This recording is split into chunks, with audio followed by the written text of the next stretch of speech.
Your image of a biker may come from an old movie like The Wild Ones or Easy Rider, or it may come from a show like Sons of Anarchy. That image is probably a bunch of outlaws sitting in the back of a dirty clubhouse, but you would be surprised how much the Hells Angels run like a large business.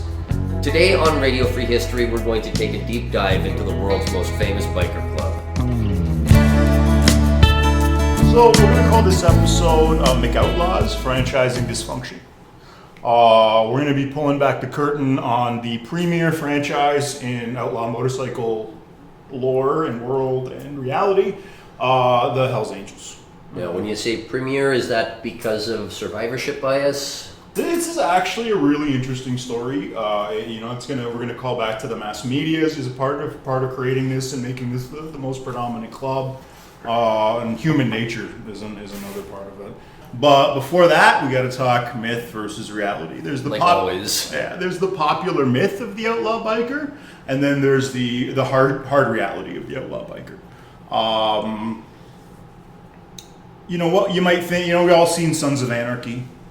We've seen maybe. You may be overestimating the age of our audience. You guys should torrent.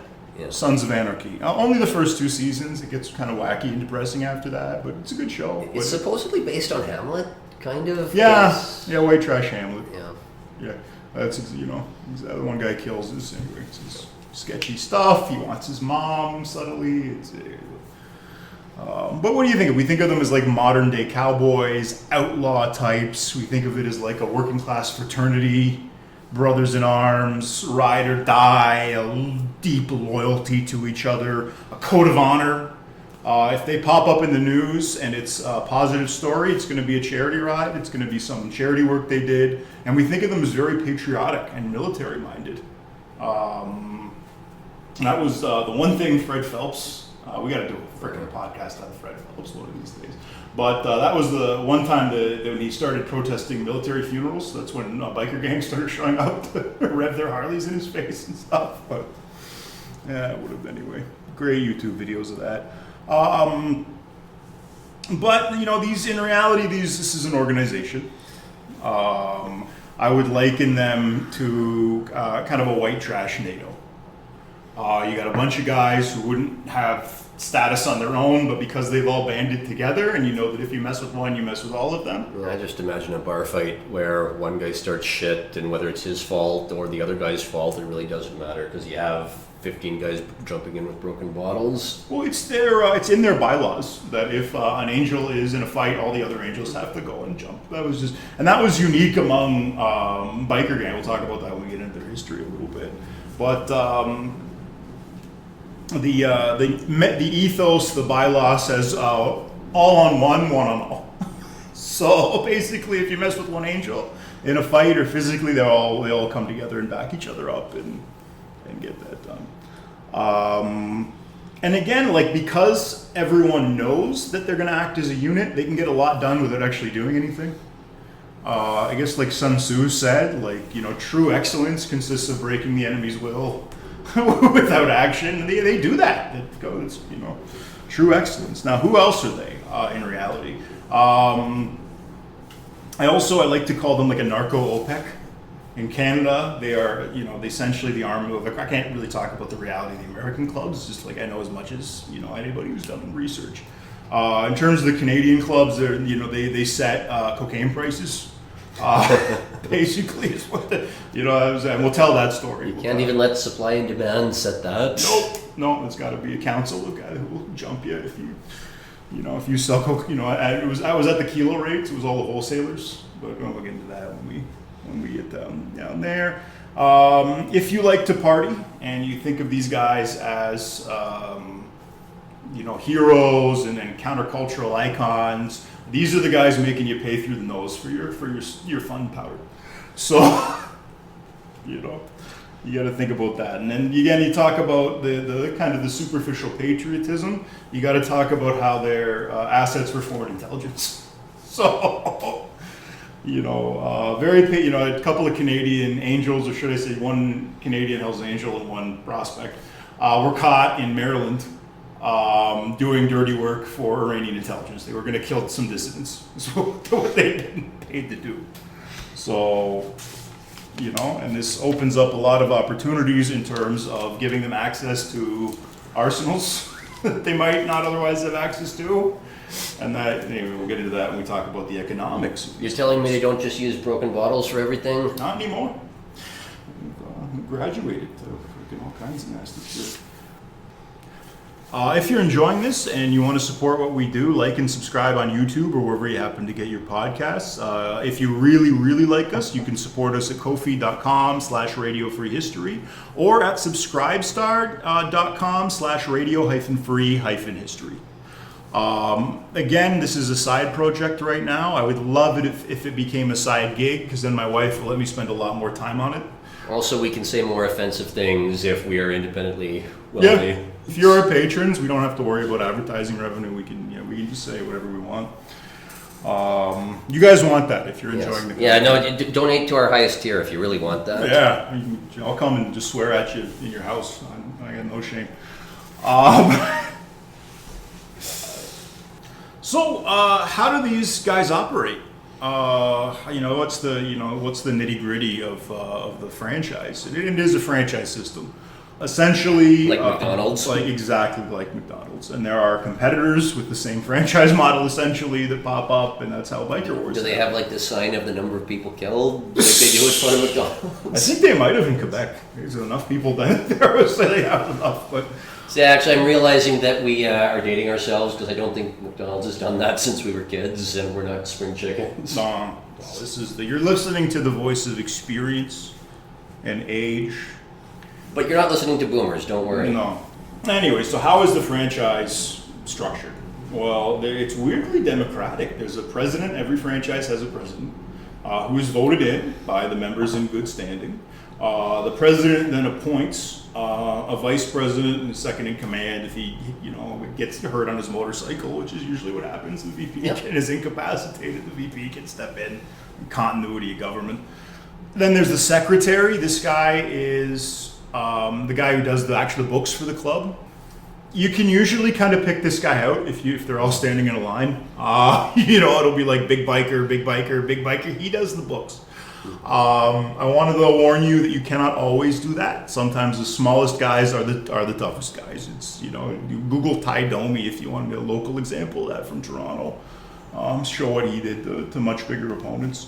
There's also a sergeant at arms. He does the same thing that he's supposed to do in Parliament. Basically, he maintains order. If you fuck up, you answer to the sergeant at arms. And he's also usually the bodyguard of the president. That's generally how that works. But he's in charge of the arsenal. He's in charge of any action, any club business that needs to be carried out. He's the guy that usually does it. Generally, this is the biggest, scariest guy, or it is the craziest guy. One of the two. Now, underneath these guys is the council. There are full patch members. So these are guys that have been initiated into the club. You can tell who they are. They've got their cuts on. Doesn't always leather. It's canvas. That's getting more and more popular. You see guys with denim, the old school guys. But they'll have, I'm sure know the image of the patch in the culture. But these guys will have the three-piece patch, which is the name of the club, the symbol of the club, which is the death's head, and then underneath the territory that the club claims. So people have died over the bottom rocker, as it's called. It's anyway. Now underneath the full patch members, before I talk about anybody else, I got to talk about puppet clubs. Every now and again, they will establish a club that's not Hell's Angels that answers to the Hell's Angels. So it's like an off-brand franchise. And they do this because there's less culpability. They can say like the Old Navy to Gap. Yeah, basically, it's essentially like Fanta. Became during the war. Became Coca-Cola. Became Fanta in Germany.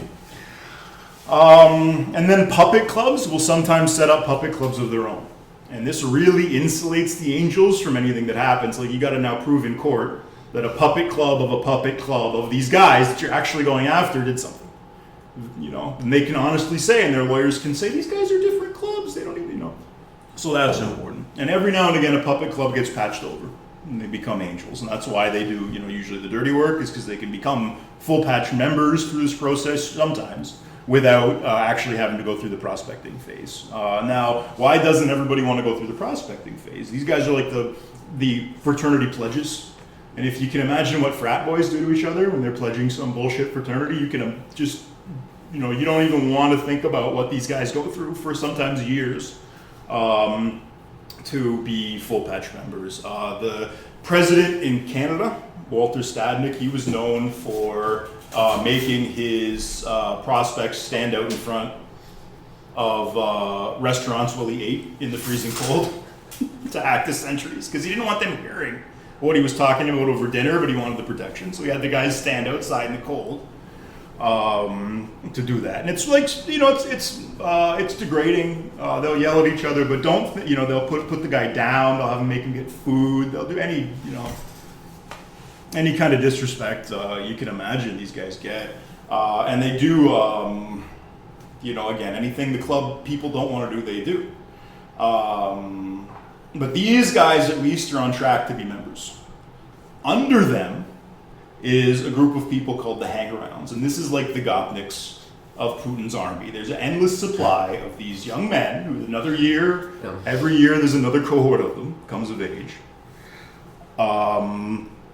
They are desperate to become the prospects so they can one day be full patch members. They will, odds are never, like freaking, trout, eggs leaving the river. Very few will ever actually get through this process and survive and become full patch members. A lot of them will go to jail. A lot of them will get hurt. A lot of them, or some of them, will end up paralyzed, away, locked away or in hiding or anyway. And the club's going to be able to say at the end of the day, well, he wasn't even prospecting. Well, he just was the hang around. He didn't even know the guy.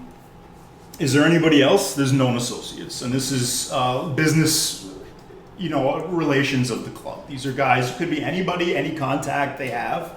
That's a known associate, a KA, in police jargon. I'm assuming they're not like consultants coming in. Yeah, they kind of are. It's right. Guys who can't they get a premium rate, and they do things the club can't do themselves. Okay, so they are like consultants, all right. Essentially, yeah, these are consultants. If you want to get into a club, like if you ever want to live this life and become a full patch member, become a known associate. That's the fast track to becoming a full patch member. Yeah. Because these guys are bringing in their own criminal contacts, and that's kind of what they want. They don't want some kid that they, has no connections that they're going to have to make themselves. Yeah. They want guys who are already criminals. They have contacts in other organized, networks. Yeah, dude, they're not reinventing the wheel. If you want to work for Google, the best way in is to work for a company that consults for Google. Yeah, no different in the outlaw road. That's what you want to do if you want to really make this happen. But again, it's much like in Putin's army too. I know I called them white trash NATO, but I guess it's more like a white trash Warsaw Pact. Okay.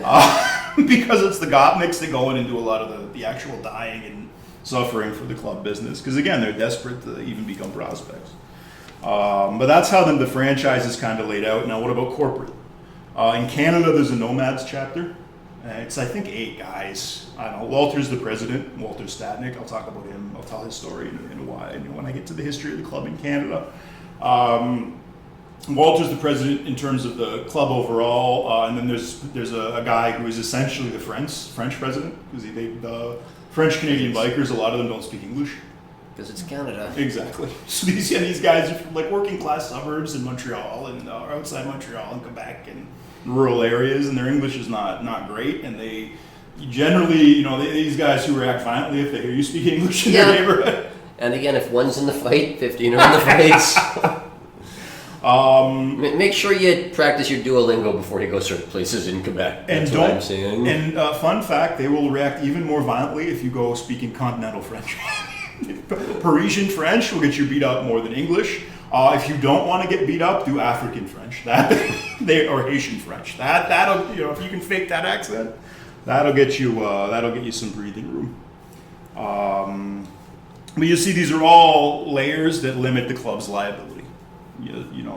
Essentially. It's the corporate curtain or the corporate veil. No different in the business world. They say, and again, people ask, what about the states? Well, the states, again, weirdly democratic. They have a national council. Guys, the presidents of various clubs elect a regional representative who then is on this council. And they do business together. Again, this also insulates them. When the ATF, the ATF set up their own puppet club and got recruited by the Angels, and they were able to fool one of these local presidents, but they couldn't fool the whole organization. The organization was like, no, these guys have to prospect. They have to hang around. They have to prospect. They have to commit crimes. They have to commit a lot of crimes, and the cops couldn't. At the end of the day, couldn't do it. And that's why a patch is so valuable. If you have one, you aren't a cop. That's and foreign intelligence knows that, because again, the cops can't live their lifestyle. You can't keep it up for years. Give you an example of what's expected that an undercover is not going to do. They called, when I was researching this is an American club, they called the prospect up on Christmas morning, and they said, get on your bike, we need you to go 4 hours and handle club business. And he got on his bike on Christmas morning and rode 4 hours, and then they gave him his patch. That was the last test to see if he was going to get what if he would abandon his family for the club, basically, on Christmas morning. That's what they wanted to know. So that's the level of dedication that's expected. Now, reading between the lines, I'm assuming that an undercover cop can't wear the patch himself. Yeah.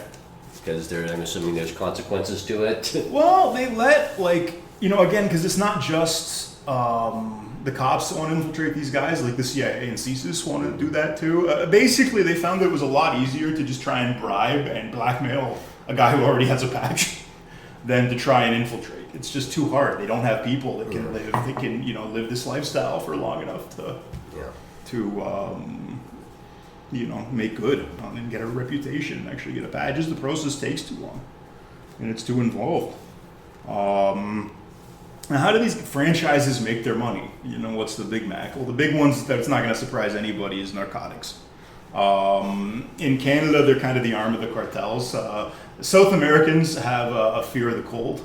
It's just they don't like the cold, so they don't for whatever reason they have a really hard time getting people to come up to Canada. So the bikers are kind of like the arm of the distribution. The last mile. That's So, and again, they help. They have guys working in ports. Yeah. So that helps get containers in. It's amazing. We're doing a history podcast. We've gone back about 600 years, and at every point in history, shit happens at the ports of entry. Yeah. Some goods got to get in. Crime is committed, and rats get in. Yeah. That seems to happen at every single port. They also manufacture a lot of shit. If you guys have ever heard the term angel dust, it's because the Hells Angels were the first to cook PCP. Yeah, I didn't know that. So, and then if you heard the term crank, it's because they would keep meth in their crankcases. But these guys were, in the States, they do a lot of meth production. In Canada, there's a less demand for meth because cocaine is still, even with these guys in charge, still relatively cheap. So if you wonder why you don't see the same kind of meth problems, again, we have meth problems, obviously, but it's not like, it's still a gay community thing here, really, and like an extremely rural thing. It's not, anyway. And again, it's because there's cheap, at least available cocaine, which is, a weird byproduct of drug policy. When coke's available, people won't do meth. They prefer, Well, I mean, even these days, I've heard that coke is always cut with fentanyl in the States. Is that the case in Canada, or? I was reading an article about that, how that's why club culture's dying. Wouldn't surprise me if fentanyl was taking over. I've been out of the game. It's not even the fentanyl's taking over. It's that cocaine is always cut with fent. It's weird because cocaine is an upper. Yeah. So it's very, very strange if people would mix the like a downer in with that. But again, it wouldn't surprise me. You get, unfortunately, because fentanyl is so cheap and easy to get into the country that you get cut with everything. We should do a fentanyl. I guess there's not enough history in fentanyl, but other than a few riots in 2020. Yeah, pretty much. Oh God. What do they do in Canada? How do they make money? These guys, again, they're cocaine OPEC. They, if you sell cocaine for less, I don't know the amount, but for less than the price they set, you got to answer to these guys. And you don't want to answer to these guys. They have all the gopics that they need to deal with. When my sister was doing her undergraduate degree, one of the kids from residence got killed in the Montreal student ghetto, probably for undercutting some of these groups. It wouldn't surprise me. if you are young and thinking about an outlaw lifestyle, make sure there's no outlaws around where you're going to try to be an outlaw before you you start out. That's just, I'll give you that one for free. What else do these guys do? Because they're not. There's too many ports of entry in the States for them to play that game. At least there, they extort / protect drug dealers. Basically, if you are a drug dealer, one of your biggest problems is that there's a class of criminal. All they do is rob drug dealers. They usually get like these dangerous thugs. They go to jail, and in jail they learn like, hey, buddy, just rob drug dealers. They can't call the cops. They have lots of cash and drugs. Like, what the hell? If you're curious, the kind of people that do this, there's a great Count Dankula video on Chopper, who was an Australian guy who did this, and he was in jail, as he was for most of his life, and he didn't want to be in his unit anymore. So he had one of his friends hack his fucking ears off to get out of this unit.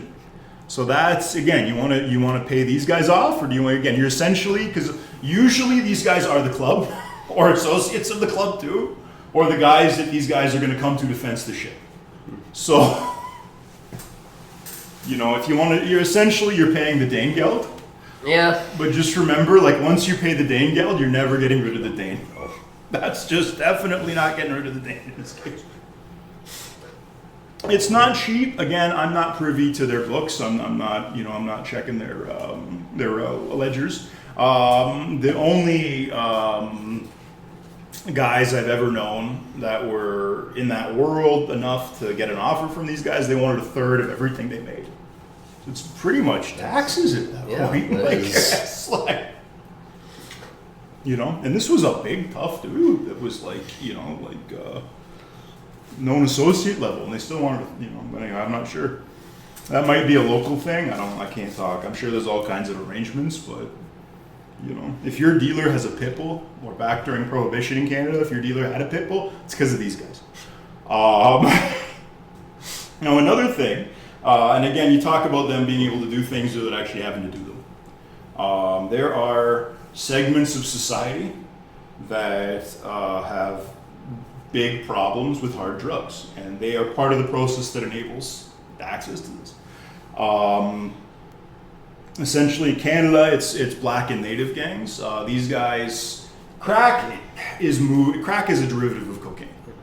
You can't get crack without cocaine. You need to buy raw cocaine from somewhere. Your local ghetto crew, your local native does not have the ability to import this shit. In a city like Toronto, it's not like the mayor is ever going to be caught with crack, right? Not with a bunch of Haitian gangsters on Dixon Street. Definitely not. So, okay, you're on Dixon Road, you're smoking crack. It's got to somehow get to the mayor of Toronto. So we'll walk you through that process. It goes to the local gangster. Now, these local Dixon crew, or who, I'm not going to shout out specific crews, but they had a great idea in Toronto that they weren't going to allow a big swath of community housing and low-income housing to go in. They were going to kind of dot it all over. Now, this prevented like a South Central Toronto from forming. Yeah, no, there's no Compton, Toronto. Yeah, there's no Compton in Toronto, but you get these little sketchy areas. And they all produce their own little gang of about 10 people, and these guys, cause all kinds of problems. And they sell crack. Now, how do these kids get cocaine? They don't, they don't have the import mechanism to do it, and normal people can't deal with them because they will rob you.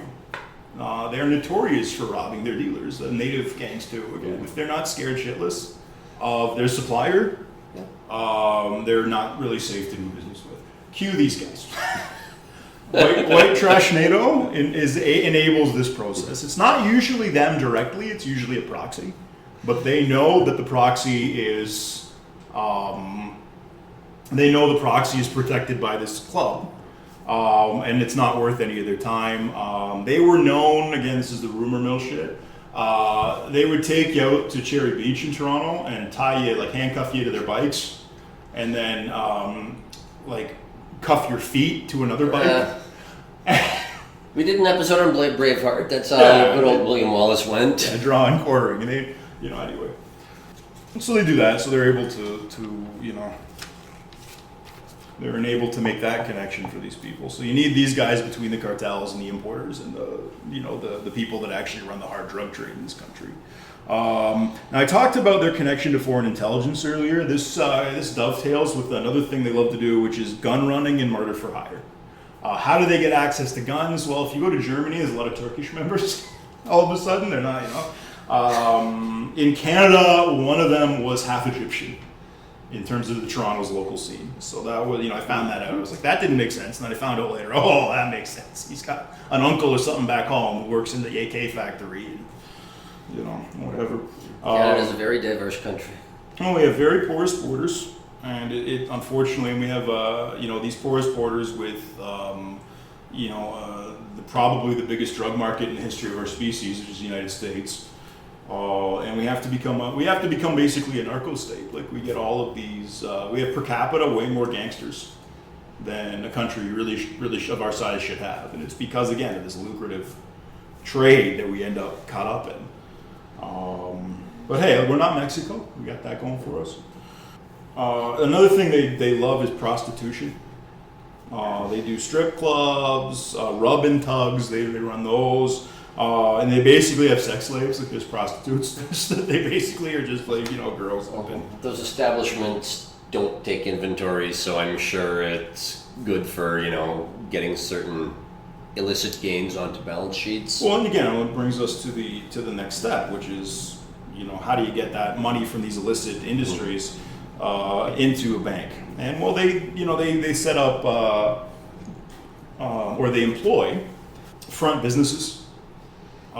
That does it. They love bars, strip clubs, auto shops is a big one because not only can you launder money through it, you can move stolen parts. Yeah. So you steal a car goes to the place, all the brake pads, everything comes out. They use that to do the repairs. They save big time on money, or they sell the parts, or whatever. Another thing they do is trucking.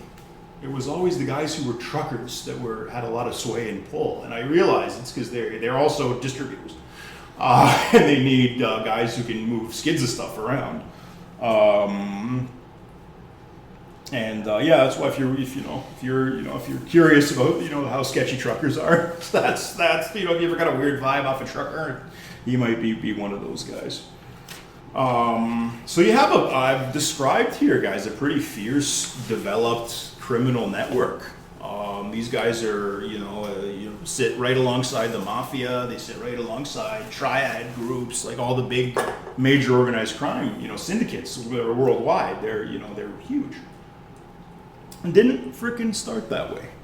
It started as a weird niche motorcycle club in Southern California.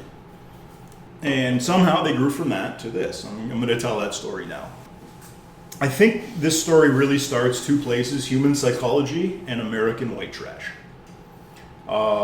We are pack predators as a species. I think especially, we all kind of have an instinct to form groups. I think young men in particular seem to want to form groups around dangerous things. And it's just probably a leftover, an atavism from our hunting pack instincts. Well, I've heard, some primitive tribes make you do extremely dangerous things where, some of their young men don't end up surviving because they say that bravery is one of the few things that can't be faked.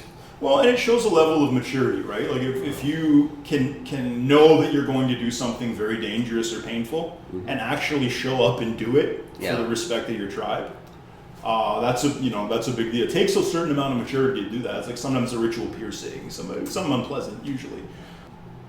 And it takes, it shows that you've gotten to a certain level of development and a certain level of selfishness or selflessness. And we live in a society that by and large is very out of step with our instincts. We've got this packet of instincts from, our tribal, days as hunter-gatherers. But we live in we work in offices and warehouses and frickin', we live in apartments. Yeah, we don't go hunting. We don't, it's all, we don't get our instincts fulfilled. And that leaves a lot of people kind of looking for people who give in to those instincts. It's a longing. It's kind of like there's, what happens if you lead with your id? What happens if you really say fuck it and they, that's I think why they get that kind of privileged position in at least the popular imagination, is they're perceived to be the guys who do that. Now again, I got to talk for a second. It's a history podcast. I got to talk about the origin of American white trash. This is a very important story. There's a lot of theories about where these people come from. The Linkhorns, as they say. Yeah, well, the Linkhorns. Yeah, this is Hunter S. Thompson talks about this in Hell's Angels. It's not me pulling this out of my rear end. This is something Hunter noticed too. When he was hanging out with the Angels, he said, "Wait a minute, I remember these guys. These are just like my Okie family back home, or Arkie." From. I think it's from Tennessee, but whatever. It's Tennessee, from. one of the eight back. Yeah. And he said these guys remind me of the inbred tribes of Appalachia. In terms of he has a whole explanation of it, but basically, Actually, he's from Kentucky. Yeah. Oh, same. The states all touch each other. Yeah. That area. We got to talk about the Linkhorns. These guys were bonded servants that came over. They served their time and then they were essentially set free. Who were they? They were people who committed crimes. These were families that they knew were like outlaw families that they, would just take and send. Back in the British Isles. Yeah. Well, apparently they sent them to the Ulster Scots. They sent them from, to Ireland first. Ireland first, and Ireland said no, and send them here. So these people started, showing up on the shores, and you can more or less trace a lot of different cultures that are counterproductive in the United States, but specifically here, you can trace biker culture to these bonded servants that traveled west after they were freed. Now, this is going to be a little bit confusing. Pardon me in advance, but I got to tell two stories at once, and I got to tell two stories at once because they influence each other, and they don't make any sense if you don't understand there's an interplay. Cool. If you have an 85 IQ, I'm sorry. This is not going to sit well with you. Oh, we lost you halfway through the first episode if you've got an 85 IQ. We're going to do a puppet show, though. You're going to love the puppet show, I promise. Now, as I said, we start in Southern California with these niche biker clubs. Where does the name come from? Name goes back to probably, again, there's a lot of theories about this. You'll get 10 different answers from 10 different people. It goes back to a Howard Hughes film out in 1930 called Hell's Angels. It's about a World War I bomber squadron. It would have been playing in theaters when the people who formed the Hell's Angels were kids. So that's likely where the name came from. Out of Hollywood, and it's fitting that Hollywood, because the mass media plays a big part of this story as it unfolds. Now the reality: these are poor kids who can't afford a car. So they're rough around the edges. This kind of mode of transportation became synonymous with angry young men. And again, there was a youth culture explosion at that point. You had we've extended childhood a little bit longer, and kids had more time to find themselves, and that's not always a good thing for kids. If they're, you can grow the wrong way very, very easily. In Thailand right now, you're seeing a parallel movement among youth gangs who ride mopeds and electric scooters. So it's the same kind of thing. Not the most unhealthy thing that young Thai men do. So. Oh, we'll do Thailand. We're going to do that whole thing. Now, again, how did this, meet? So you got the name of them came from the movie, but where did the culture come from? Where did the bikers come from? And where did the myth? How did they become implanted in our culture? So when I say outlaw biker, it immediately conjures up an image in your head. This goes back to these young kids. There was these bikers. They like to have biker rallies, and the American Motorcycle Association planned a rally in a town called Hollister, and a bunch of these young punk kids on motorcycles showed up. And according to the legend that grew up around this incident, the bikers took over the town. They locked the cops in their own jail. They terrorized the citizens. They, just rained terror on this little, wholesome American town. And then, we're finally, through this mass action of police brought under control, and the town was saved. What actually happened? Well, there was a biker rally. It was loud. They took over the main street and they started doing drag races. One old man threw beer at one of the Hells Angels and he beat him up. Some kids threw rocks at him and they chased them off with their motorcycles. And a small group of police, I think it was 28 cops from other towns, came and broke it up, and very quickly in an afternoon the whole place was brought under control. But it didn't stop the myth. The myth got out there, and the myth of these wild, bikers taking over the town inspired Tim Kramer to make a movie about these guys. So as this image is building and as this movie is getting made, the Wild Ones. So it's 1953 now. It stars Marlon Brando. It's a great flick if you haven't seen it. Probably worth your time. This is really where the image that we think of as outlaw bikers really enters the main culture. The movie was a big hit. This is where it becomes, and this movie is playing when the hippies are kids. So the kids who would become hippies grew up with this idea of all these outlaws, and this became part of their culture. As they became a counterculture, they started really looking up naturally to these tough biker types who had long hair and smoked weed and could beat up the cops and all this.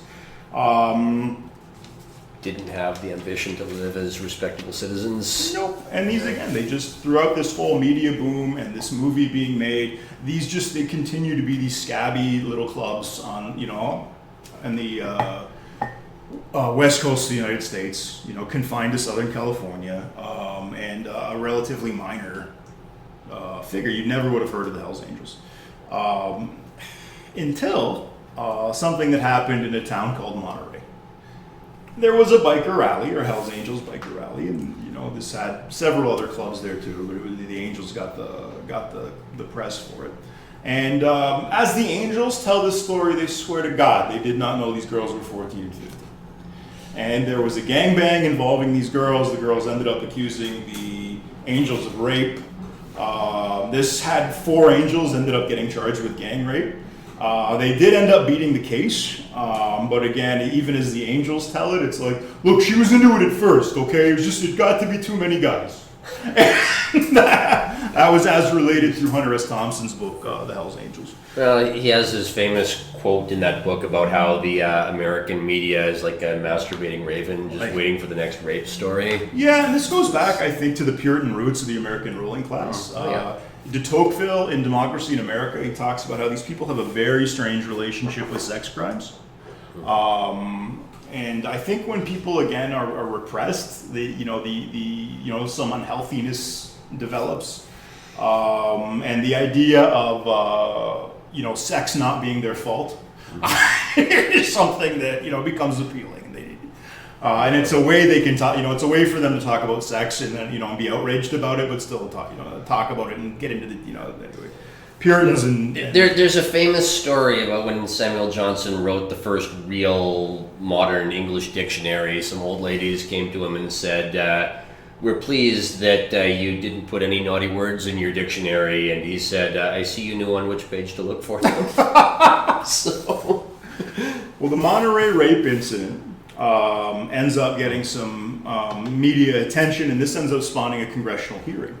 And a senator named Lynch makes a report, and this report, fittingly enough called the Lynch Report, is the reefer madness of biker culture. He overestimates the size of these groups. He says they're more organized than they are, and he paints them as this menace. And now, the mass media, specifically the New York Times, has a government report that they can cite. So they write a story called The Wilder Ones, talking about how, hey, the outlaws from the movie, they're real, and they're called the Hells Angels, and they're in California. This is picked up by other media outlets. Again, remember, this is the age of mass media. This isn't like, it went viral in the age. Well, this is the age when television's a relatively new medium, and if people see something on the little box in their house, it must be true, right? Well, there's a lot of credulity. For the first time in history, you can actually see what they're talking about. You don't have to take the announcer's word for it. You don't have to read about it. So it's also early enough that you don't have cell phone cameras, so they can't pull back the camera and see what's going on. And the public doesn't know the tricks. Yeah. Right? That's like the early internet. I have no idea. I'd be seeing friggin' goats eat as a 13-year-old. But anyway, so there's a massive moral panic about bikers. And this leads to a vicious police crackdown where, as Hunter S. Thompson talks about in his book, they're basically just pulling over and ticketing anyone on a motorcycle in California at this point. This happens everywhere except in a town called Oakland. Why doesn't it happen in Oakland? Well, this is, again, the height of the civil rights movement. There's race riots all over the South. Then there's a large black population in Oakland. It's not, it's not San Francisco. There's a large black population. It's a more of a working class burg. And the cops don't want race riots. They're terrified their city's going to become the next Birmingham. So they go to Ralph Sonny Barger, who's the local president of the Oakland chapter, and they say, hey, Sonny, look, we're going to look the other way on your biker stuff, but you got to have our backs if this ever kicks off with the Negroes. And I'm sure they didn't use the word Negroes. No, I promise you they didn't. And Sonny, who was a racist, said, absolutely. Yeah, we don't like them anyway. This is great. So that's, but anyway, it creates a safe, a little safe space for bikers, and anybody who's serious about it and is sick of getting harassed by the cops, they just all move to Oakland. These are very transient people. They own a motorcycle and not much else, and it doesn't require a lot of paperwork for these guys to up and leave. So now the Oakland chapter swells with members, and you got this one big, particularly fierce chapter. But again, this is a reaction to the police crackdown that came from the media. So all of a sudden, you've created the menace. We've got a bit of a feedback loop here. And the feedback loop does not stop there, because again, everybody now, all these outlaw clubs that are from all over the United States and elsewhere have heard this, the Hells Angels, they're the really bad guys. They all want to start calling themselves Hells Angels. And Sonny, the president of the Oakland chapter, says, okay, the only way we're going to control our image and have any chance of not having every idiot in a Hells Angels t-shirt next week is selective expansion. So we're going to go around, we're going to find the biggest, meanest clubs in every region, and we're going to give them essentially a Hells Angels franchise. And their dues at this point is going to be to just terrorize anybody else that tries to use the Hells Angels name. This is why to this day it's not really a good idea to wear Hells Angels stuff in public. You're asking for trouble. There's a Hells Angels merch store in Toronto, I'll get to that. All of their stuff is, it'll say other things, it won't ever say Hells Angels. And there'll never be a Death Head logo. That's just for the club members. But anyway, as the hippies kind of see this, the publicity boom, and they're part of the counterculture. And they have all these images of these bikers from when they were kids, and they think they're dealing with, these mythical outlaws, instead of who they were actually dealing with. Now, this causes some really weird scenes to happen. These thugs from Oakland are invited by Berkeley professors to come to parties and hang out. And apparently they were really weirded out by the women. That's what Hunter talks about. He was like, I think as Hunter puts it, he was like, we're going to just go hustle a less complicated breed of pussy. This is just not... So it's like Radical Chic just on the West Coast? Well, in fact, Tom Wolfe wrote a book about this too. The Electric Kool-Aid Acid Test is about, there's two books if you want to kind of understand the Angels in this period. There's Hunter S. Thompson's Hells Angels, which is, describes the Angels and their perspective of the hippies. And it's true because he had the shit kicked out of him. Yeah, he got them perfectly. And, again, because they beat him up. And they wanted money. They were like, you wrote a book about us, you owe us money. That's another, a consequent thing of that culture nobody talks about. Now Sonny, this is just a note about bikers. If you talk to them, most are not politically aware. The few that are rigidly anti-communist, but they can't afford the free market among themselves. So it's just like a pure communism among the bikers. Yeah. If one guy has a sub, everybody's got a piece of that sub. If they, whatever. It's like from each according to his ability to each according to his need. Yeah, demand, basically. But it's like I'm reminded of the Inuit hunters, who all will give a piece of their seal to the next guy because they might not get a seal. It's that kind of thing. So, if you want some good stories about what they do when times are lean all around, there's Hunter describes them robbing grocery stores. But anyway, so they're wooed by these radicals at Berkeley. They're invited to upscale parties. And they're courted by the anti-war movement. Pardon me, it was a Freudian slip. They really want the Angels to come out against the war in Vietnam. Now, there's just one problem. Sonny hates communists, and he thinks hippies are chicken shit. And he loves the war in Vietnam because it's against communists. At the end of the day, the angels are urban working class, and the hippies are suburbanite middle class kids. When a suburbanite hippie is talking about bucking the system and fucking with the man, he's talking about the president, the system. Really, he's there's psychological reasons why he might actually be talking about his parents. But at least if you ask the hippie, he's talking about the structure of the government. Now, if you ask a biker what he's rebelling against, he's going to describe the hippies' parents. He's going to describe or the hippies themselves, the middle class, people who look down on them for growing up poor. Now, sooner or later, as always happens, reality hits fantasy, and it collides really, really hard on anti-war protesting. The hippies try and cross the bridge from San Francisco into Oakland, and somehow, through multiple police lines, Sonny and his angels are able to get through and beat the shit out of these hippies as they try and enter Oakland. Now, the hippies apparently as Hunter says, the hippies are still pretty hopeful that they're going to be able to turn the angels around and get them on their side. And this comes to an end. Again, you got to talk about myth versus reality. Now, the myth that grew up around this incident is that the angels got tweaked out and murdered a kid in cold blood. In reality, and it's on film, there was a black gentleman who climbed up on a speaker, and the angels beat him up. They're not angels in this. The guy, instead of taking his beating and enjoying the rest of the concert, he pulled his gun out, or went and got his gun and came back and pointed at the angels. Now, this is not a group of people you really want to be pointing guns at, and one of the angels stabbed him. And this is caught on film. There's a documentary about it. And the guy was acquitted because, again, it was caught on film. But this kind of ruins it for the hippies, as is immortalized in Don McLean's song American Pie. Yeah. As the flames climbed high into the night to light the sacrificial rite. If you've got boomer parents, or probably boomer grandparents at this point, and you know what that line is about, they're not going to put you in the well. They're going to spend out on cruises, but they should. It's cheaper than the retirement home. Put them on the cruise. So that was kind of the split between the hippies and the angels, and that's kind of how the myth was established versus how the reality is now was established by a media feedback loop, essentially. What happened to Sonny? Sonny's an anomaly. These guys tend to die young. Sonny lives to be 84. He died relatively recently. I couldn't believe it when he died because I thought he must have died in like the 70s. He lives to 84, and in 1983 he got throat cancer, and he had to have his vocal cords cut out. So he spent the next 30 years almost talking through what they call a cancer kazoo.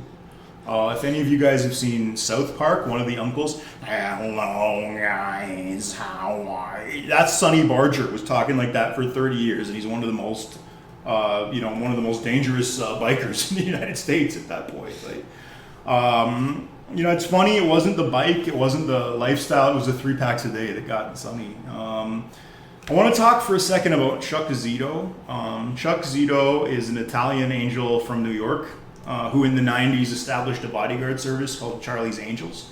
And again, it was vogue for a little bit. Everyone had forgotten about Altamont and so it was vogue for a little bit for celebrities to have Hell's Angels bodyguards. And he networked, enough through that he got into Hollywood, and or got some connections in Hollywood. He ended up an actor, and eventually pitched a show about bikers, which was promptly stolen, and then turned into Sons of Anarchy. And then he sued the network to settle with them because they stole his idea. But they're too scummy for bikers, Hollywood. It's amazing. So they gave it to some English major from Harvard who turned it into a Hamlet story. Yep. Yeah, where they don't sell meth. It would have been much better to see the Oz treatment of bikers. That would have. Oh God! If anybody needs a good idea for a show, and can do it. Now, at the same time, so anyway, that's interesting. So that's kind of how the real outlaw ties into the SOA. Finally, a lot of ins and outs with this story. Now, how did they get up past the border to Canada to bother me? I'm going to tell the story now about the 81 coming north. Essentially, very, very little about Canada is hospitable to outlaw biker culture. This is an American transplant. You can ride a motorcycle comfortably for maybe 4 months of the year here if you're very, very lucky. Most of the year you're covered in snow. You don't have. It's not amenable to riding around the bike. Now, when did this happen? When did the Hells? We've had outlaw bikers in Canada, and the first group of them to patch over was a French Canadian club called the Popeyes. And in 1972, they patched over. They became the first Canadian Hells Angels chapters. This did not sit well with Satan's Choice, which was the big bike club in Ontario at the time. But this, again, bikers in the 70s in Canada, they were still errand boys for the mafia. They weren't established as on equal footing with the bigger syndicates yet. Essentially, the Popeyes were absorbed by the Hells Angels, and the Satan's Choice was backed up by an American club called the Outlaws. So that's it's almost like a proxy war, kind of kicked off. Satan's Choice in the 70s rejects a man named Walter Stadnick, and they would come to regret that. They rejected him for being too short. He's 5'4". They said, "You're too short to be an outlaw." And he went and joined the Cossacks, which was a small club in Ontario. He ended up making friends with the French Canadian Hells Angels, and was allowed eventually to establish a puppet club called the Paradise Riders. The Paradise Riders were terrorized by Satan's Choice in Ontario, to where Walter had to go and live in Montreal. It probably didn't help. He tried to establish another puppet club. It didn't go well in Toronto during this period because all the guys he sent didn't speak any English. It was just all French Canadian. Apparently, they had very bad social skills, so they weren't able to complete a single drug deal. Guys, if you're ever running a country and you want it to be functional, please make everybody speak the same language. Yeah, you gotta mandate that. So there's a minor biker war in the background, but it's not major, between these two factions that are backed up by American factions. One's already been absorbed by an American franchise. This leads us now to the Lennoxville Massacre. The Montreal chapter of the Hells Angels says we're going to really step up our image. We're going to do something really fierce and get everyone to respect us. The guys who are running what's now Nunavut were skimming off the top of their drug trade, and they were doing some of the drugs that they were supposed to be selling. So they invited them down to Montreal for a party, and they killed these guys. I think it was 8 guys they killed. They wiped out a whole chapter. Instead of making them it worked a little too well. Nobody wanted to do business with them for fear of getting assassinated after they pulled that. And one of them says, this is a Hells Angel, says, "You know what, my uncle's in the mafia. I'm going to start my own franchise and not pay my dues. And if anybody says anything about it, it's called the Rock Machine, the club he started. If the Hells Angels have a problem with it, then I got my uncle in the mafia to back me up, and we can go to war." Well, that's exactly what happened. Again, great Count Dankula video on the Quebec Biker War. If you're curious about the ins and outs, that great video to watch. The 2 guys that come out of this war, again, this is a war of attrition. This is the Israel-Palestine conflict resolution method, where they're planting bombs and shooting each other until there's almost nobody left. The Hells Angels win that war of attrition. So they grind out a victory over 10 years, and Walter Stadnick, Nugget is his biker name, and a guy named Mom Boucher, who's the French-Canadian head of the Hells Angels, the head of the Mom is the head of the Montreal Hells Angels, basically. They kind of emerge out the other end of the biker war, and they look back to Ontario, and they look west, and they want to expand. They want to get into the drug trade in Ontario, and they start in Winnipeg. They figure, okay, we're going to surround it. They go to Winnipeg, and Walter, again, doesn't have a lot of muscle. He's not a big, scary guy, but he goes and he finds clubs that want to be Hells Angels in Manitoba. And he says, we'll let you be a Hells Angels franchise, but you got to then swear loyalty to us. No problem. This is a major step up in status, again, because of the image and the culture. The only organization that stepped up in status by moving to Winnipeg. Yeah, fair enough. Fun fact about Winnipeg, if you want to ship a container there, it's more expensive because nothing comes out of Winnipeg. Usually you can fill a container going both ways. Can't be done in Winnipeg. Not a widget comes out of that city. It's also the only city with direct current in, I think, the whole world. Because it's at least in North America. In North America. So... Yeah, I'm an electrical engineer. I'll explain that. There's so few towns outside of Winnipeg that it's just, there's no need for transformers. It's just, what the fuck do we need all this infrastructure for? Just send the power down the lines. You don't need to create a grid. You just need to have a line. So Ontario is now surrounded. And what does Walter do? He says, well, why don't we just get all these Toronto clubs and these Ontario clubs and who don't like Satan's Choice and get them to patch over. And that's what he does. They invite, it ends up being 150 people are patched over in one day at the Mother's chapter in Montreal. And Toronto overnight goes from having no Hells Angels to having the highest concentration of Hells Angels per capita in the entire world. Now, just as Putin is kind of demonstrating right now in Eastern Europe, numbers matter. And even though the cops might have said, oh, you're scraping the bottom of the barrel, you've turned this into a McDonald's franchise, because apparently they were dealing with guys who were disreputable even by the standards of outlaw bikers, so that's got to be, an unstable individual. And anyway, they end up winning very, very quickly and taking over Ontario. What's the first thing they do? Well, they double the price of cocaine. Talk about market shock. Let me tell you.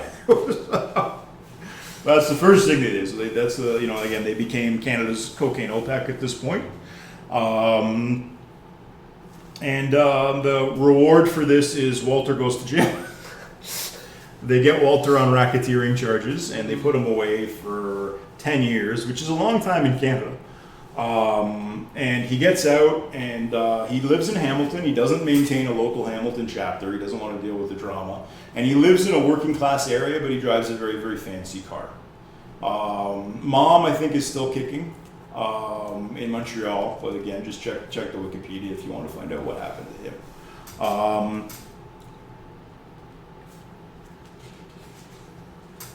Now, I want to talk a little bit about Donnie.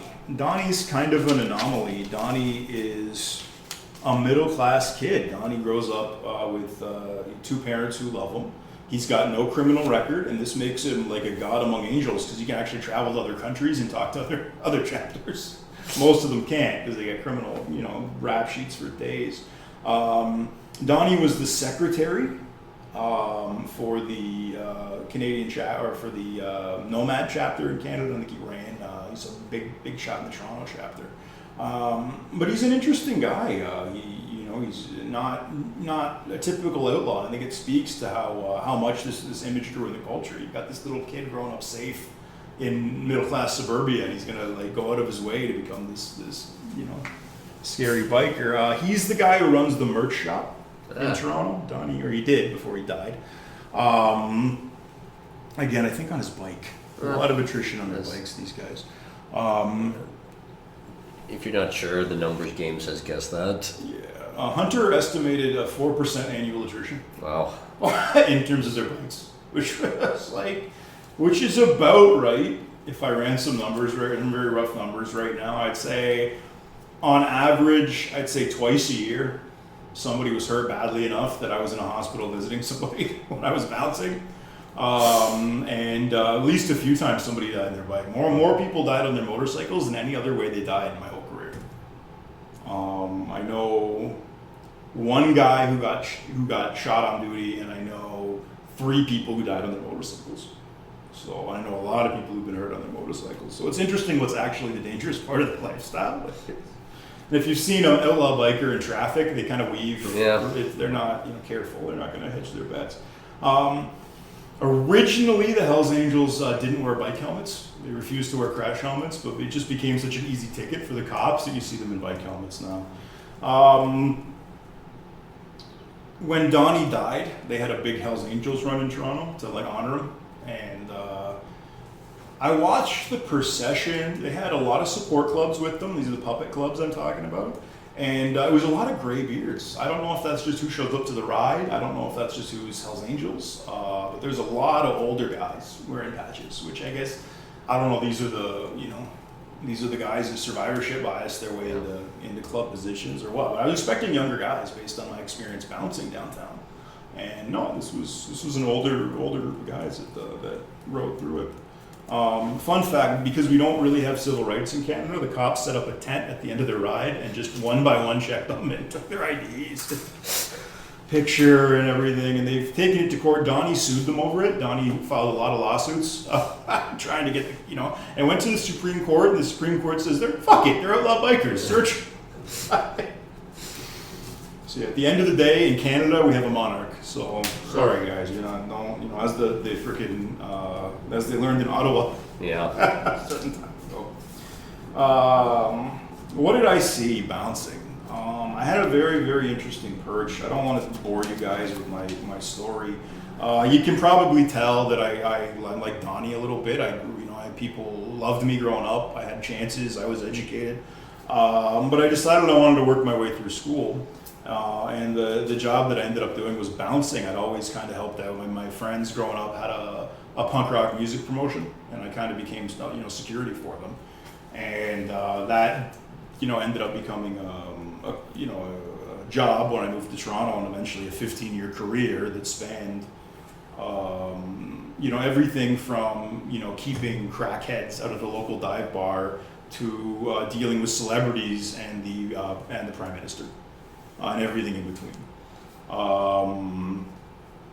So how did I end up in a position when, during the period of my career when I was around this, there was a licensing act was put into place. There was a guy that I worked for later who had given a kid brain damage in downtown Toronto. He hit him hard enough to stop his heart. And the way this guy told me the story, he was a hero because he got the kid's heart going again. But the gap in blood flow was enough to cause permanent brain damage for this kid. So the licensing act was passed, and now all of a sudden every bouncer in the city or in the province needs a license. And you can't get a license if you have a criminal record. So there's a huge turnover, and this happens just as I'm moving to Toronto for school. I started at a large music venue. I got moved fairly quickly to the music venue that is Scott Pilgrim versus the World. 2 years I ran that. I was having so much fun. Little did I know, one of the guys on my crew was doing collections for unsavory people. And this club downtown that I later worked at needed a doorman who had no criminal record and a license. So I got an offer I couldn't refuse, as did the rest of my crew. And it was a lot of money, but I was so happy where I was, I really didn't want to go. And they were like, "Well, look, you're gonna be very vulnerable with your crew gone, working for us. I don't think you'll be very safe here." So I figured, you know what, it's good money, and you know what's the worst that could happen? Well, I ended up in the fucking deep end. I'll tell you, we'll see. I can maybe tell some stories about it, probably not on this podcast, but what did I see in terms of outlaw bikers? I saw a lot of turnover and attrition. The oldest guy that I got to know, who was an active 1%, outlaw, was 29. That's just, and he ended up disappearing. And in a lot of ways, if you don't die on your bike or go to jail, it's worse. There was one guy who was, again, this was